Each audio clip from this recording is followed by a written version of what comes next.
বক্তা যে মিস্টার মুস্তাফিজুর রহমান যে একটা কথা বললেন যে আমরা যে এখন যে রেমিটেন্সের কথা চিন্তা করছি সেটা কিন্তু আমাদের তৃণমূল গ্রাসরুট লেভেলকে নিয়ে চিন্তা করছি এবং এখন আজকের যে আমরা ব্র্যান্ডিং যদি আমরা বাংলাদেশকে ঠিকমতো করতে পারি তাহলে কিন্তু আমাদের দেশের যারা আরো ওয়েল আর্নিং পিপল, যারা আরো ভালো ইনকাম গ্রুপ আছে আমাদের এনআরবিতে, ওনারা কিন্তু এখানে আমাদের এখানে এই রেমিটেন্স না পাঠিয়ে ওরা কিন্তু ইনভেস্টমেন্ট করবেন। আমরা কিন্তু ওইটা আশা করি। কাজে আমাদের এরকম একটা পরিবেশ সৃষ্টি করতে হবে যেখানে আমাদের এনআরবিরা আমাদের দেশে ইনভেস্ট করতে পারে। তাহলে কিন্তু আমাদের দেশের ইনভেস্টমেন্ট আসলে তখন কর্মক্ষেত্র বড় হবে এবং আমাদের ইকোনমিও গ্রো করবে। এই হচ্ছে একটা কথা যেটা আমি আপনাকে আপনার কথার উপরে বললাম।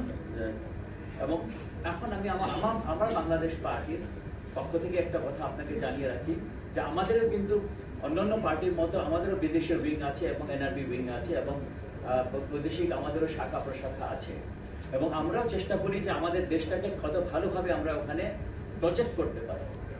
এবং আজকেও আমাদের চেয়ারম্যান কিন্তু বাইরেই আছেন, দেশের বাইরে আছেন এবং হি ইজ অ্যাওয়ে। তো আমরা কিন্তু ব্র্যান্ডিং করছি, কিন্তু আমাদেরকে সার্বিকভাবে ব্র্যান্ডিং করতে হলে কিন্তু it's a long term process. এটা কিন্তু খুব অল্প সময়ের মধ্যে আমরা করতে পারবো না।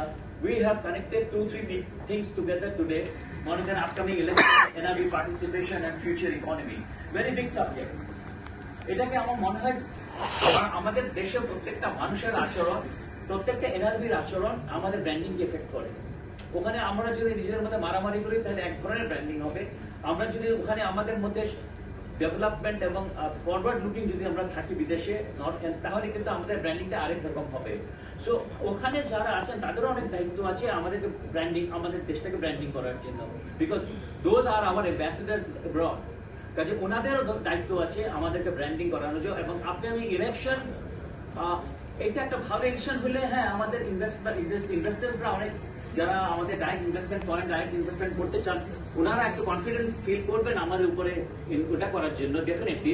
But in the long run a fair election will give confidence to our investors, but at the same time long term যদি আমাদের রিফর্মস গুলি যদি আমরা না করি তাহলে কিন্তু we may go back to the square one, আমরা আবার স্কোয়ার ওয়ানে চলে যেতে পারি। কাজে এখানে কিন্তু একটা ডেলিকেট ব্যালেন্সিং এর প্রয়োজন আছে। এবং not only upcoming election, NRB and future economy. Future economy depends on lot of other factors also. ওই ফ্যাক্টরস গুলিকে আমরা যদি ধীরে ধীরে এটার মধ্যে ইন্টিগ্রেট করতে পারি তাহলে definitely will make a good branding. Thank you very much.